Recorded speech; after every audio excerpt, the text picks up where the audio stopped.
key essential in the bottom position is a term called the hip heist. It's a skill and a drill. Bottom man basically is learning his movement, just like you previously saw in breakdancing, the fact that he's going to move his hips up, move his legs under and his arms over, and he's not going to move very much laterally. Okay, when I tell Bill here to have leg under, he raises his hips up, goes a leg under, and an arm comes over. Leg under, arm comes over. One at a time. Leg under, arm over. Leg under, arm over. Now, the same position started here. It could start on the rear end, on his rear end here.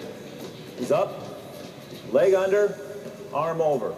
Leg under, arm over. And during this process, he could accidentally hit down, but he's got to bounce right up. It's a very important process, hitting the mat and bouncing back up.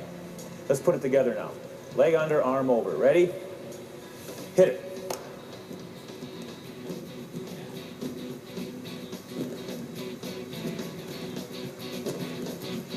Arms must stay in while he's doing this to keep his base underneath him. Keeps compact instead of elongated.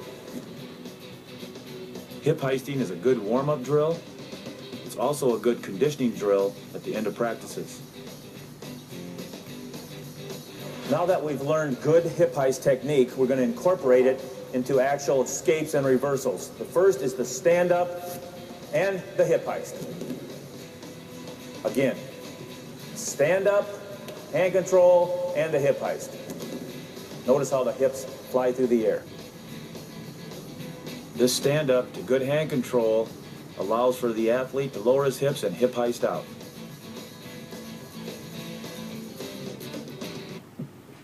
Chad Zapital, All-American, uses a good stand-up hand control to maneuver out of this position. The second would be the sit-out, back into him, and the hip heist. The sit-out, clearing the arms, and getting the hip high, coming through. Pushing back in with hand control allows for a hip down and then an explosive hip heist for an escape.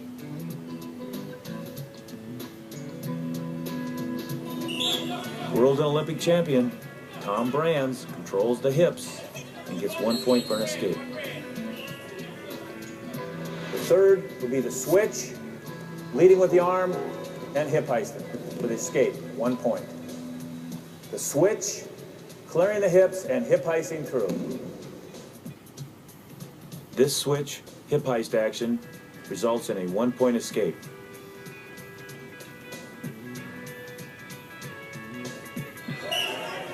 Here the switch hip heist comes around for 2. Next would be the roll, hanging on, turning all the way through. This time, hesitate before you hit your hip heist. Hip roll, weight back into him, hip heist through. Sagging one's hips into your opponent is a key. Former NCAA champion Dale Barr pinned his way to a national title with the hip roll.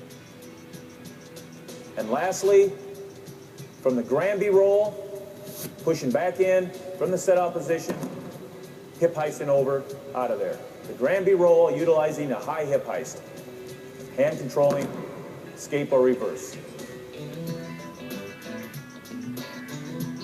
A good Granby is like a heavy boulder, impossible to stop.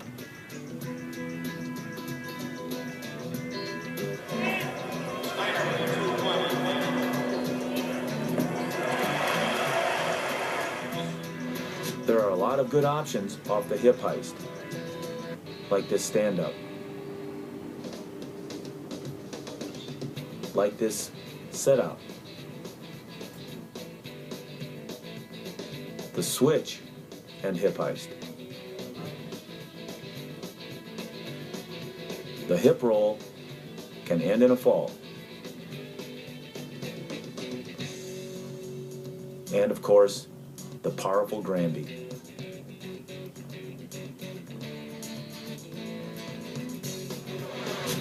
Now that we've learned some basic moves and hip heists, I'm going to show you a move here that clears the hips out from underneath the top man. This is especially good in the starting position when he goes for ankles.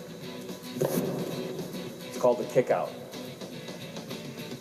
Clears his hips and spins and builds his base. Especially good on the edge of the mat when an opponent lets up a little bit. On the kick out, one must clear the ankles and pivot. The last area of essentials involving the hips is whizzers. Whizzers are done from the bottom position or the standing position for counters, but here we're using a half stand up to set up the whizzer to put Bill in the position of escaping.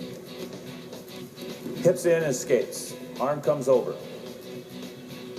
Half stand up, whizzer, hip in, hip heist out. The whizzer involves head up, hip in, and a set out. This time Mark will defense the whizzer by stepping over the ankle. Now Bill has to clear the ankle by hipping in, slide the ankle out, and coming out. Half stand up, whizzer, hook the ankle, hip, clear an ankle, and out. He whizzers in, clears the ankle, and hip heists out. When the opponent hooks the ankle off a whizzer, the hip must come in and elevate the leg to get your escape.